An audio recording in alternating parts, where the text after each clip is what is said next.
ஆயுள் காப்பீட்டு கழகத்தை பொறுத்தவரையில் அதன் மீது தொடுக்கப்பட்டிருக்கக்கூடிய தாக்குதல் எல்லாமே இன்றைக்கு ஆட்சியில் இருக்கக்கூடிய பாரதிய ஜனதா கட்சியின் ஆளக்கூடிய காலங்களில் தான் தொடுக்கப்பட்டிருக்கிறது என்பதை நான் இங்கே பதிவு செய்ய கடமைப்பட்டிருக்கிறேன். ஆயுள் காப்பீட்டு கழகம் அதானி நிறுவனத்தில் முதலீடு செய்வதால் ஒரு நம்பகத்தன்மை அதானி நிறுவனத்திற்கு ஏற்படுகிறது என்று நாம் சொல்லலாம்.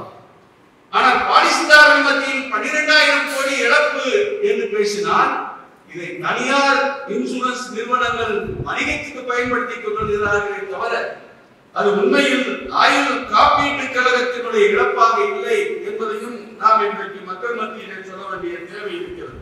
நேற்று இந்துவிலே டேட்டா பாயிண்ட் வந்திருக்கிறது, நீங்கள் பார்த்திருப்பீர்கள். ஹெல்த் இன்சூரன்ஸில் தனியார் ஹெல்த் இன்சூரன்ஸ் நிறுவனங்கள் எதுவுமே 75% கிளைம்ஸுக்கு அதிகமாக செட்டில் செய்யவில்லை. இந்துவினுடைய டேட்டா பாயிண்ட் சொல்கிறது. இன்றைக்கும் பொதுத்துறை நிறுவனமான நியூ இந்தியா அஷூரன்ஸ் தான் முதல் இடத்திலே நிற்கிறது என்பதை நாம் பார்க்கிறோம். இந்த ஆயுள் காப்பீட்டு கழகத்தினுடைய வரலாற்றை தங்களுடைய வாழ்க்கை முழுவதும் பார்த்த சாட்சியமாக தோழர் எஸ் ஆர் கிருஷ்ணமூர்த்தி அவர்களும் தோழர் தேவபிரகாஷ் அவர்களும் இந்த அவையிலே அமர்ந்திருக்கிறார். ஆகவே இன்று ஆயுள் காப்பீட்டு கழகம் தேசத்திற்கு ஆற்றிருக்கக்கூடிய பங்கினை பற்றியும் அது சந்திக்கக்கூடிய சவால்களை பற்றியும் மிகச் சுருக்கமாக உங்கள் மத்தியிலே பேசி விடைபெற வேண்டும் என்று நான் நினைக்கிறேன். இன்று இந்த தலைப்பிற்கான அவசியம் ஏன் என்று நாம் விளக்கம் சொல்ல வேண்டிய தேவையில்லை. நவம்பர் மாதம் எப்போதும் நாம் நவம்பர் 14 பொதுத்துறை பாதுகாப்பு நாளாக நமது அகில இந்திய இன்சூரன்ஸ் ஊழியர் சங்கம் அனுசரிக்கும். ஜவஹர்லால் நேரு அவர்களுக்கும் ஆயுள் காப்பீட்டு கழகத்திற்குமான தொடர்பு என்பது உணர்ச்சி பூர்வமான தொடர்பு. அது அவர் ஆயுள் காப்பீட்டு கழகத்தை உருவாக்கிய காரணத்தினால் மட்டுமல்ல, 245 தனியார் இன்சூரன்ஸ் கம்பெனிகளை இணைத்து தேசியமயமாக்கினார் என்பது மட்டுமல்ல, அதற்கான விதையை இந்திய அரசியலில் இந்திய பொருளாதாரத்தில் விதைத்த ஒரு மகத்தான ஆளுமையாக ஜவஹர்லால் நேரு அவர்கள் திகழ்ந்தார் என்பதுதான் வரலாறு. இங்கே ஆனந்த் அவர்கள் பேசும்போது சொன்னார், பூரண சுதந்திரம் என்கிற கோரிக்கை. இந்திய நாட்டின் சுதந்திரத்தை வெகுஜன எழுச்சியாக மாற்றிய மகத்தான பங்களிப்பை செய்த மகாத்மா காந்தி அவர்களுக்கு கூட அந்த பூரண சுதந்திரம் என்கிற கோரிக்கையை முன்வைக்கக்கூடிய அளவிற்கு தேசம் பக்குவப்பட்டு விட்டதா என்ற கேள்வி இருந்த நேரத்தில் பூரண சுதந்திரம் என்கிற கோரிக்கையை வைக்க வேண்டிய காலம் கழிந்து விட்டது என்பதை காங்கிரஸ் பேரி இயக்கத்திற்குள் பேசி அதை நனவாக்கிய பெருமை ஜவஹர்லால் நேரு அவர்களுக்கு உண்டு. பூரண சுதந்திரம் என்கிற கோரிக்கை அதற்கு முன்பாக அன்னி பெசன்ட் அம்மையார் அவர்கள் முன்வைத்த கோரிக்கையை காட்டிலும் திலக அவர்கள் சுயராஜ்யம் என்று முன்வைத்த கோரிக்கைக்கும் பூரண சுதந்திரம் என்று காங்கிரஸ் முன்வைத்த பேரியக்கம் வைத்த கோரிக்கைக்கும் மிகப்பெரிய வித்தியாசம் உண்டு. அவையெல்லாம் அரசியல் சுதந்திரத்தை பேசி அதிகாரம் நம்முடைய கைகளுக்கு வர வேண்டும் என்று பேசிய முழக்கங்களாக அதற்கு முன்பாக இருந்தது.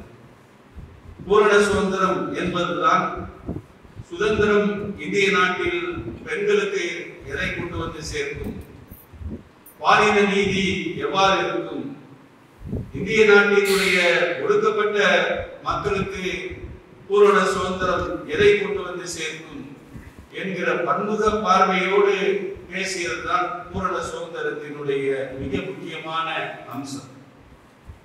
ஆகவேதான் அதற்கு பிறகு 1931 உருவான கராச்சி காங்கிரசினுடைய அந்த தீர்மானம் இந்திய பொருளாதார பாதையின் வேதமாக போற்றப்படுகிற அந்த தீர்மானம். ஆகவே இன்று ஆயுள் காப்பீட்டு கழகம் உருவானது என்பது ஏதோ அது 1956 திடீரென உருவாகவில்லை. இந்திய விடுதலை போராட்டம் வளர்ந்தெடுத்த ஐடியா ஆஃப் இந்தியா, இந்தியாவின் கனவு, பொருளாதார தேசியம், எக்கனாமிக் நேஷனலிசம், இதனுடைய குழந்தையாகத்தான் ஆயுள் காப்பீட்டு கழகம் உருவாக்கப்பட்டது. ஆகவே அப்படிப்பட்ட கருத்தாக்கத்தை வளர்த்தெடுத்த மகத்தான ஆளுமையாக நேரு அவர்கள் இருந்தார் என்பதுதான் அவரை நாம் போற்றுவதற்குரிய காரணம். நேரு பொதுத்துறைகள் பற்றி சொன்ன வார்த்தை மிக முக்கியமானது. அவர் இந்திய நாட்டின் பொதுத்துறைகள் எப்படி இருக்க வேண்டும் என்று சொல்லும்போது சொன்னார், அது இந்திய பொருளாதாரத்தின் கட்டளை இடுகிற உயரத்தில் இருக்க வேண்டும் என்று சொன்னார். Commanding heights of the economy என்ற வார்த்தையை பிரயோகப்படுத்தினார். அது வெறும் வார்த்தை அல்ல. இந்திய நாட்டினுடைய சுயசார்பிற்கு எப்படி பொதுத்துறைகள் பங்காற்ற போகிறது என்பதை அவர் வெளிப்படுத்திய வர்ணிப்பர். இந்திய நாட்டின் திருக்கோயில்கள் என்று பேசினார். ஆனால் இப்போது கடைசியாக இப்போது இருக்கக்கூடிய ஒன்றிய அரசு நிறைவேற்றிய பொதுத்துறைகள் சம்பந்தமான கொள்கை எப்படி துவங்குகிறது என்று சொன்னால், பொதுத்துறைகள் இந்திய பொருளாதாரத்தில் குறைந்தபட்ச இருப்போடு, மினிமம் பிரசன்ஸோடு இருந்தால் போதும் என்று துவங்குகிறது.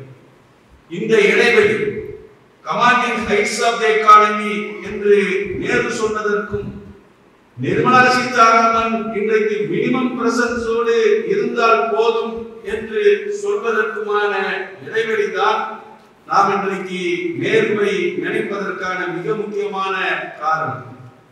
ஆகவே அந்த வழியில் தான் இன்றைக்கு அகில இந்திய இன்சூரன்ஸ் ஊழியர் சங்கம் தந்திருக்கக்கூடிய இந்த முழக்கம் என்பது ஸ்ட்ராங் எல்ஐசி ஸ்ட்ராங்கர் இந்தியா என்பது. ஒரு வலுவான ஆயுள் காப்பீட்டு கழகம், வலிமையான இந்தியா என்று இந்த இரண்டையும் பிரித்து பார்க்க முடியாது. வலுவான எல்ஐசி இருந்தால் அது வலிமையான தேசத்தை உருவாக்குவதற்கு பயன்படும் என்கிற அந்த இணைப்போடு இந்த முழக்கத்தை நாம் முன்னெடுத்து செல்கிறோம். இந்த முழக்கத்தை உருவாக்கியதில் இன்றைக்கு அகில இந்திய இன்சூரன்ஸ் ஊழியர் சங்கத்தை பொறுத்தவரையில் அது மக்களிடம் சென்று பெற்ற அனுபவத்தின் காரணமாக இந்த முழக்கத்தை இன்றைக்கு உருவாக்கி அது பயணித்து வருகிறது. ஆயுள் காப்பீட்டு கழகத்தை பொறுத்தவரையில் அதன் மீது தொடுக்கப்பட்டிருக்கக்கூடிய தாக்குதல் எல்லாமே இன்றைக்கு ஆட்சியில் இருக்கக்கூடிய பாரதிய ஜனதா கட்சியின் ஆளக்கூடிய காலங்களில் தான் தொடுக்கப்பட்டிருக்கிறது என்பதை நான் இங்கே பதிவு செய்ய கடமைப்பட்டிருக்கிறேன்.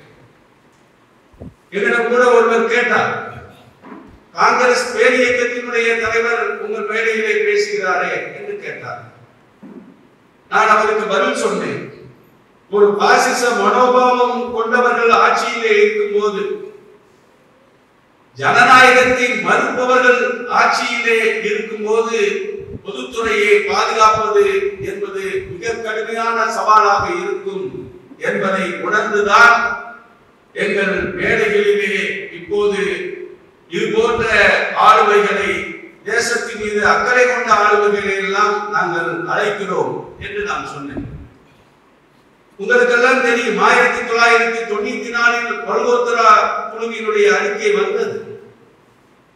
ஆனால் 1999 வரை அந்த அறிக்கை மீது ஒரு அங்குலத்தை கூட ஆட்சியாளர்கள் முன்னெடுத்து வைக்கவில்லை. காரணம், மக்களின் கருத்தை குறைந்தபட்சம் காது கொடுத்து கேட்கிற ஜனநாயக பண்பு இருந்தது. 1999 தான் முதலாக இன்சூரன்ஸ் துறை அந்நிய முதலீட்டிற்கு திறந்து விடப்பட்டது. அன்றைக்கு பிரதமராக இருந்த வாஜ்பாய் அவர்கள் இந்திய இன்சூரன்ஸ் துறையை 49% அந்நிய முதலீட்டிற்கு திறந்து விட போவதாக அறிவித்தார். நான் பீட்டர் அல்போன்ஸ் அவர்கள் மேடையிலே இருக்கிற காரணத்தினால் நான் இந்த நிகழ்வை நான் சொல்ல வேண்டியிருக்கிறது. அன்றைக்கு அன்னை சோனியா காந்தி அவர்களை சந்தித்து அகில இந்திய இன்சூரன்ஸ் ஊழியர் சங்கத்தினுடைய தலைவர்கள் பேசினார். என்.எம். சுந்தரம் அவர்கள் மாதவராவ் சிந்தியா அன்றைக்கு இருந்தார். மாதவராவ் சிந்தியா அவர்களோடு அன்னை சோனியா காந்தி அவர்களை பற்றி பேசிய போது சோனியா காந்தி அவர்கள் கேட்டார், இதில் நீங்கள் மிக கடுமையாக இதை ஆட்சேபிப்பதற்கான காரணம் என்ன என்று கேட்டார். அப்போது நாம் சொன்னோம், 49% அந்நிய முதலீடு என்பது அனுமதிக்கப்பட்டால் வரும் பொழுதே பன்னாட்டு நிறுவனங்களின் கரங்களில் இன்சூரன்ஸ் துறை போய்விடும் என்று நாம் சொன்னோம். ஏனென்றால் இந்திய நிறுவனங்கள் 2 நிறுவனங்கள் 25-30% பங்குகளை வைத்துக் கொண்டு 49% ஒரு அந்நிய முதலீட்டோடு ஒரு நிறுவனம் வந்தால் கண்ட்ரோலிங் ஸ்டேக் என்பது பன்னாட்டு மூலதனத்திற்கு போய்விடும் என்று நாம் சொன்னோம். ஆகவே அன்றைக்கு 49% பாரதிய ஜனதா கட்சியினுடைய ஆட்சி கொண்டு வர வேண்டும் என்று நினைத்தாலும் கூட அவர்களுக்கு மாநிலங்களவையில் பெரும்பான்மை இல்லாத காரணத்தினால் கடைசியில் அந்த மசோதா நிறைவேறும் போது 26% தான் அந்நிய முதலீடு என்பது அன்றைக்கு அறிவிக்கப்பட்டு வெளியே வந்தது. அவருடைய நோக்கம் வேறு. ஆனால் அவர்களால் 49% கொண்டு வர முடியவில்லை. 2006 2 மசோதாக்கள் வந்தது. ஐக்கிய முற்போக்கு கூட்டணியினுடைய முதல் அரசாங்கம் இருந்த போது ஒன்று எஃப்டிஐயை மீண்டும் 49% உயர்த்தலாமா என்கிற மசோதா, இரண்டாவது எல்ஐசியினுடைய பங்கு விற்பனையை செய்யலாமா என்கிற எல்ஐசி ஷார்ட் பில். ஆனால் மக்கள் கருத்திற்கு அன்றைக்கு ஒரு கட்டத்திலே மதிப்பளித்து 2 மசோதாக்களில் அந்நிய முதலீட்டு மசோதா கைவிடப்பட்டது. எல்ஐசி ஷார்ட் பில்லிலே எல்ஐசி பங்கு விற்பனை இருக்காது என்று உறுதியளிக்கப்பட்டு அன்றைக்கு மூலதன அளவு மட்டும் 5 கோடியிலிருந்து 100 கோடியாக உயர்த்தப்பட்டது. ஆகவே என்ன வித்தியாசம் என்று சொன்னால், ஒரு நவீன தாராளமய பாதையில் மூர்க்கமாக நடைபெறக்கூடிய நவீன தாராளமய பாதையில் மக்கள் கருத்துக்கு இடமே இல்லை என்று சொல்லக்கூடிய ஆட்சியாளர்களை நாம் இன்றைக்கு எதிர்நோக்கி இருக்கிறோம்.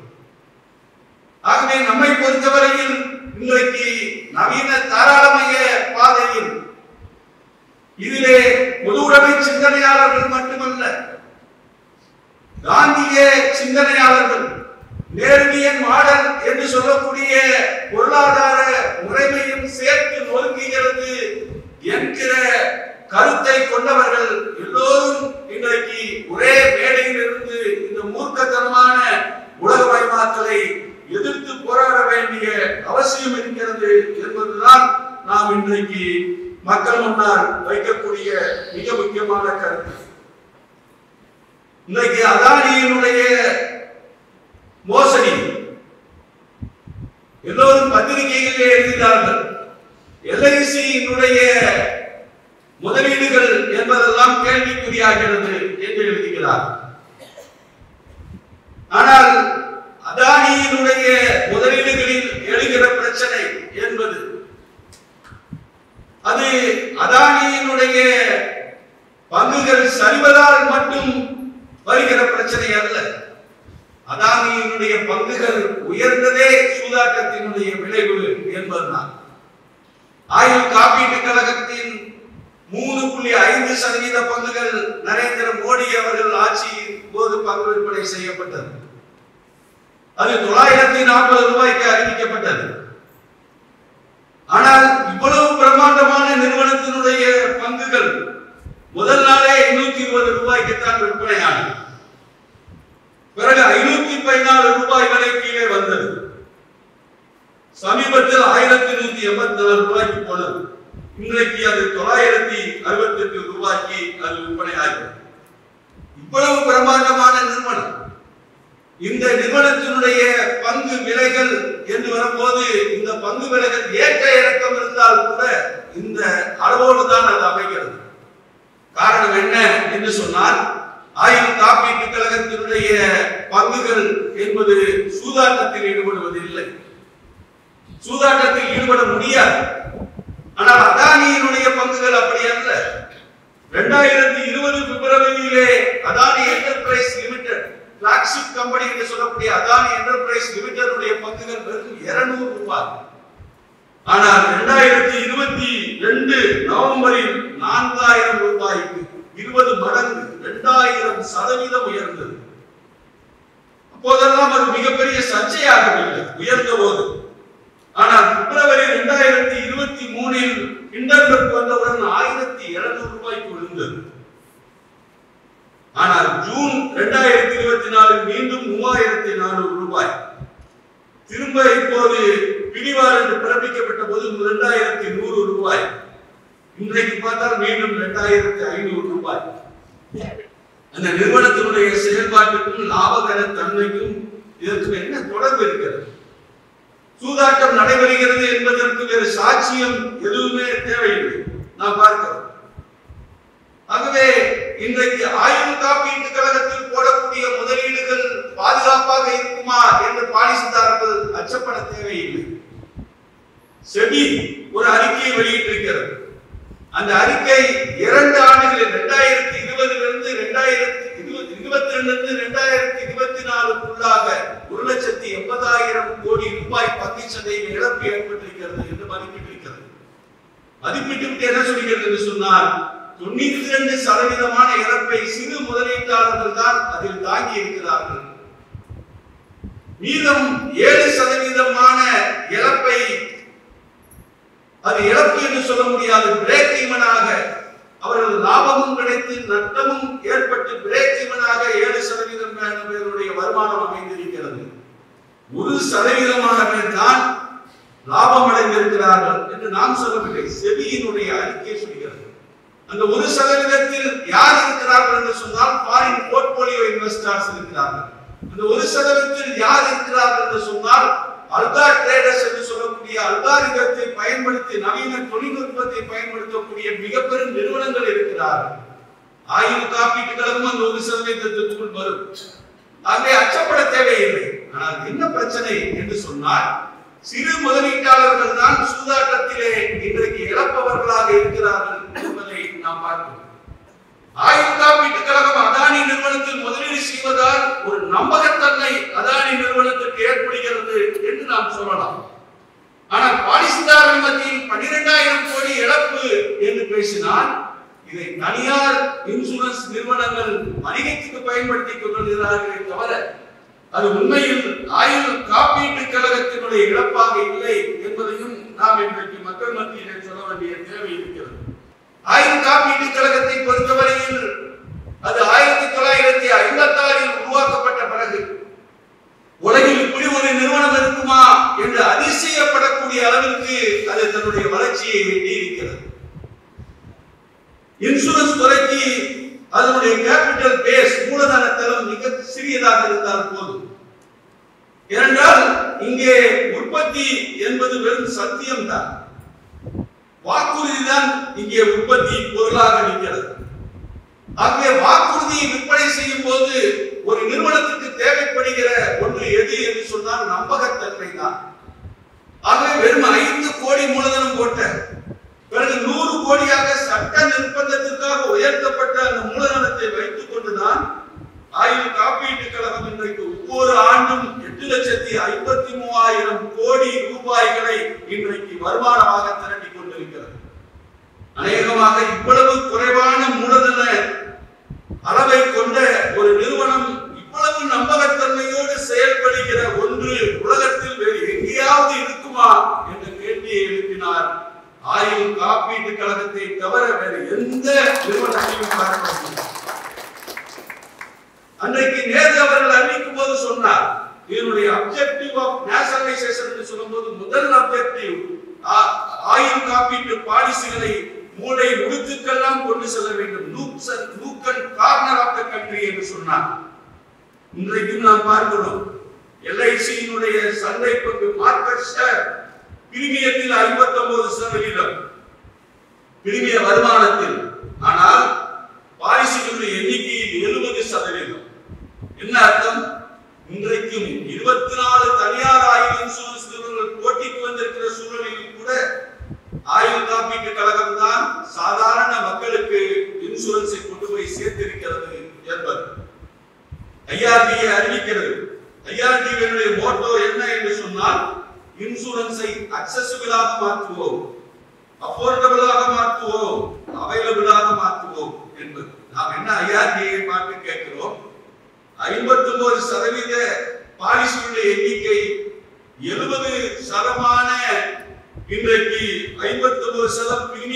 சந்தை பங்கு 70% இன்றைக்கு பாலிசிகளின் எண்ணிக்கையை ஆயுள் காப்பீட்டு கழகம் வைத்திருக்கிறது என்று சொன்னால், இந்திய நாட்டில் அக்சசிபிளாக வைத்திருப்பது தனியார் இன்சூரன்ஸ் நிறுவனங்களா, எல்ஐசியா?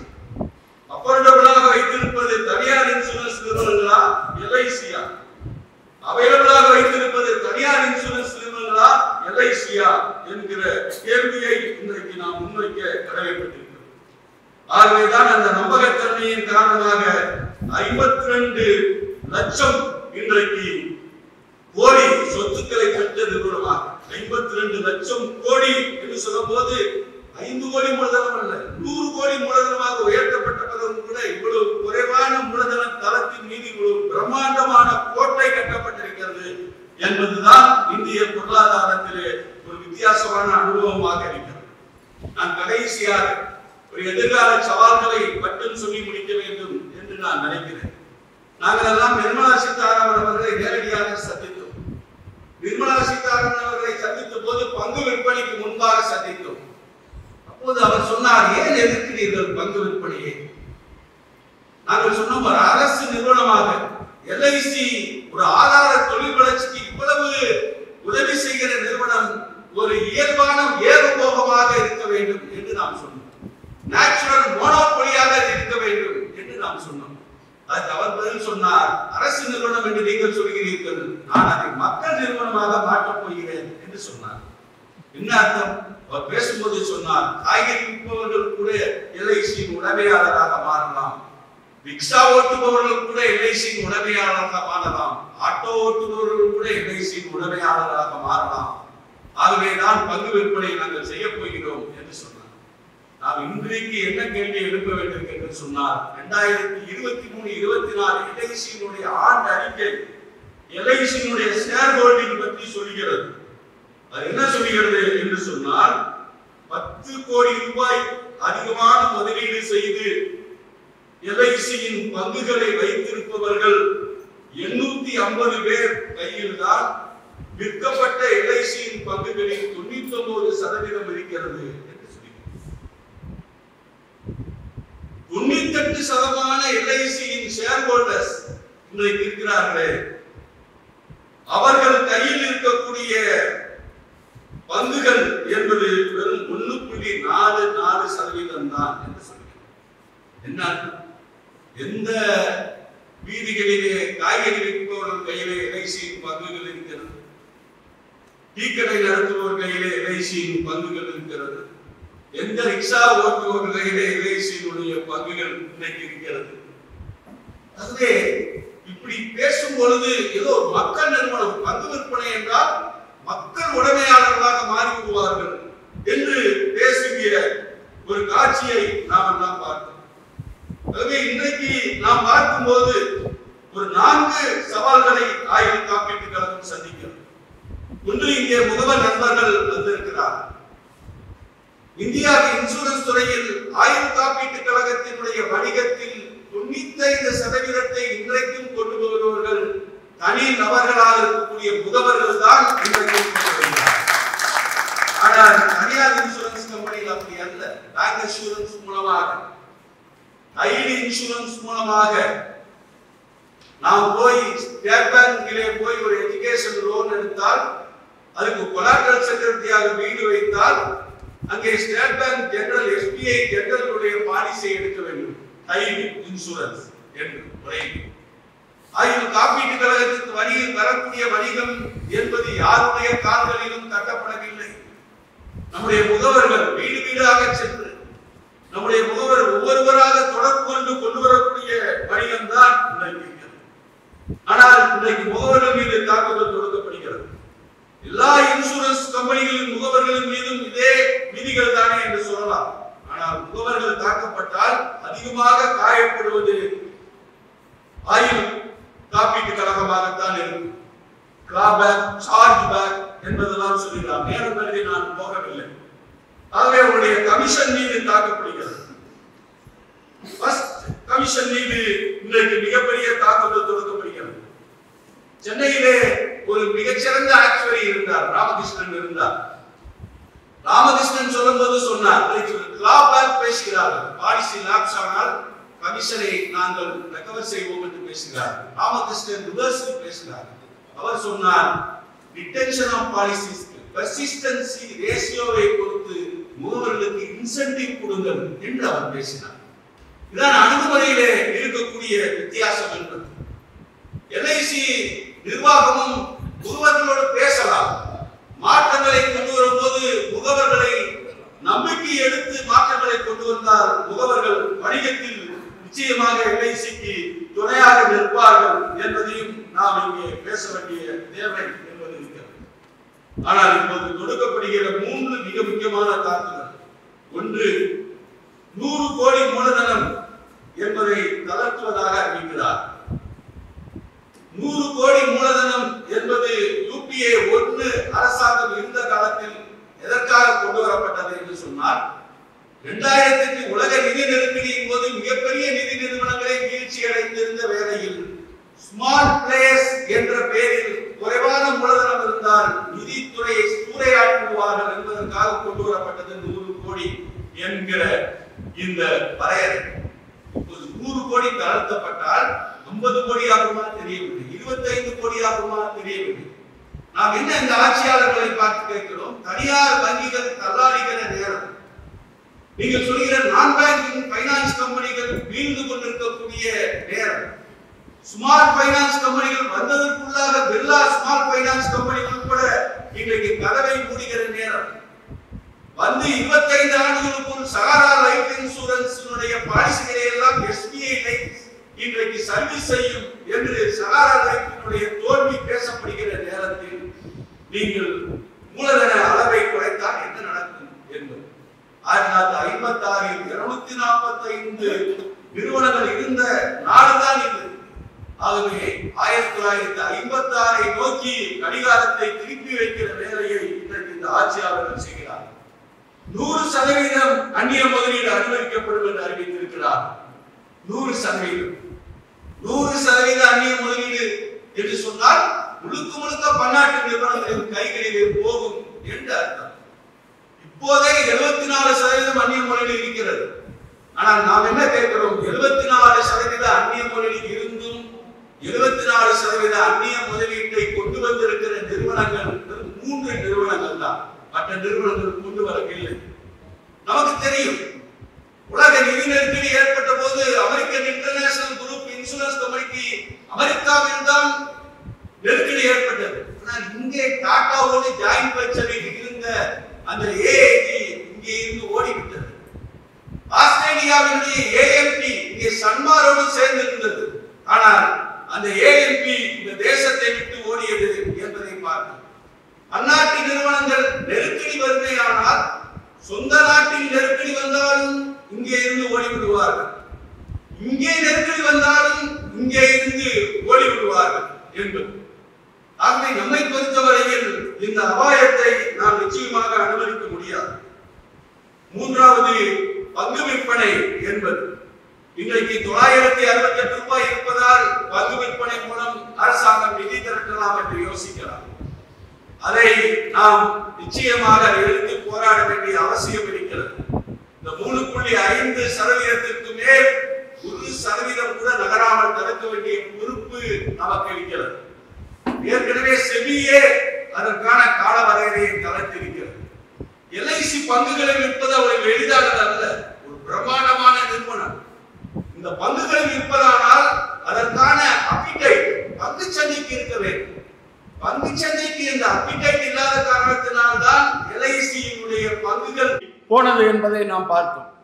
ஆகவே ஆட்சியாளர்களை பொறுத்தவரையில் அரசுக்கு வருமானம் கிடைக்கும் என்பது மட்டுமல்ல, எல்ஐசியினுடைய கேரக்டரை, ஸ்டேட் என்கிற கேரக்டரை மாற்றுவது என்பதைத்தான் இன்றைக்கு மனதிலே வைத்து போகிறார். கடைசியாக நாம் மாற்றை முன்வைக்கிறோம். இங்கே அரசு பொது இன்சூரன்ஸ் நிறுவனங்கள் இயங்கிக் கொண்டிருக்கின்றன. நேற்று இந்துவிலே டேட்டா பாயிண்ட் வந்திருக்கிறது, நீங்கள் பார்த்திருப்பீர்கள். ஹெல்த் இன்சூரன்ஸில் தனியார் ஹெல்த் இன்சூரன்ஸ் நிறுவனங்கள் எதுவுமே 75% கிளைம்ஸுக்கு அதிகமாக செட்டில் செய்யவில்லை. இந்துவினுடைய டேட்டா பாயிண்ட் சொல்கிறது. இன்றைக்கும் பொதுத்துறை நிறுவனமான நியூ இந்தியா அஷூரன்ஸ் தான் முதல் இடத்திலே நிற்கிறது என்பதை நாம் பார்க்கிறோம். ஆகவே மக்களுக்காக பொதுத்துறை இன்சூரன்ஸ் நிறுவனங்கள் இயங்குகிற இடத்தை தனியார் இன்சூரன்ஸ் நிறுவனங்கள் என்றைக்குமே நிரப்ப முடியாது. லாபம் லாபம் லாபம் மட்டுமே குறிக்கோளாக கொண்டு இயங்குவார்கள் என்பது. ஆகவே இன்சூரன்ஸ் துறையை பொறுத்தவரையில் நாம் 4 அரசு பொது இன்சூரன்ஸ் நிறுவனங்களையும் ஒரே நிறுவனமாக, எப்படி ஆயில் இன்சூரன்ஸ் துறையிலே LIC என்கிற ஒரே நிறுவனம் இருக்கிறதோ, இந்த 4 அரசு பொது இன்சூரன்ஸ் நிறுவனங்களையும் இணைத்து ஒரே நிறுவனமாக மாற்ற வேண்டும் என்கிற கோரிக்கையையும் நாம் முன்னெடுக்கிறோம். ஆகவே இது போன்ற கருத்தரங்கங்கள், இந்த கருத்தரங்கங்களிலே நாம் பேசக்கூடிய விஷயங்கள் நிச்சயமாக மக்களிடம் எடுத்து செல்ல வேண்டும். ஒரு மக்கள் கருத்தை உருவாக்க வேண்டும். நாம் பேசினால் மக்கள் காது கொடுத்து கேட்பதை விட, இந்த நிறுவனத்திற்குள் உள்ளே இருப்பவர்கள் பேசினால் மக்கள் காது கொடுத்து கேட்பதை விட, பீட்டர் அல்போன்ஸ் போன்ற மகத்தான ஆளுமைகள் பேசும்போது அது மக்களை நிச்சயமாக போய் சேரும். ஒரு மிகப்பெரிய மக்கள் கருத்தாக அது மாறும் என்ற நம்பிக்கையோடு நான் கூட கொஞ்சம் நேரம் ஏன் எடுத்துக்கொண்டேன் என்று சொன்னால், அகில இந்திய இன்சூரன்ஸ் ஊழியர் சங்கத்தினுடைய கருத்துக்களை, பார்வையை அவரை போன்றவர்கள் கேட்கும் போது நிச்சயமாக அது நம்முடைய இயக்கத்திற்கு மிகப்பெரிய அளவிலே பயன்படும். எல்லாவற்றுக்கும் மேலாக பொதுத்துறை நிறுவனங்கள் தான் சமூக நீதியை காப்பாற்றும். எப்போதெல்லாம் பீட்டர் அல்போன்ஸ் அவர்கள் பேசுவாரோ பொதுத்துறைகளை பற்றி, அவர் சமூக நீதியையும் இணைத்து நம்மோடு பேசுவார். அண்மையிலே வெளியிடப்பட்டிருக்கக்கூடிய DOPT, department of personnel and training உடைய ஆண்டறிக்கையிலே 4.8வது பத்தியிலே இதுவரை இடம்பெற்று வந்த பிரேக்கப், சமூக நீதி சம்பந்தமான விவரங்கள் இந்த ஆண்டு இடம்பெறவில்லை. ஆகவே அரசு நிறுவனங்கள், அரசு துறைகளிலே அந்த தாக்குதல் தொடுக்கப்படும் போது பொதுத்துறை நிறுவனங்களும் காவு கேட்கப்பட்டால் சமூக நீதியும் சேர்த்து காவு கேட்கப்படும் என்பதோடு நிச்சயமாக LIC ஊழியர்கள், அரசு பொது இன்சூரன்ஸ் ஊழியர்கள் இந்த கருத்துக்களை மக்களிடம் கொண்டு செல்வோம், மக்கள் கருத்தை திரட்டுவோம், இந்த அபாயங்களை முறியடிப்போம் என்று சொல்லி வாய்ப்புக்கு நன்றி கூறி நிறைவு செய்கிறேன். நன்றி.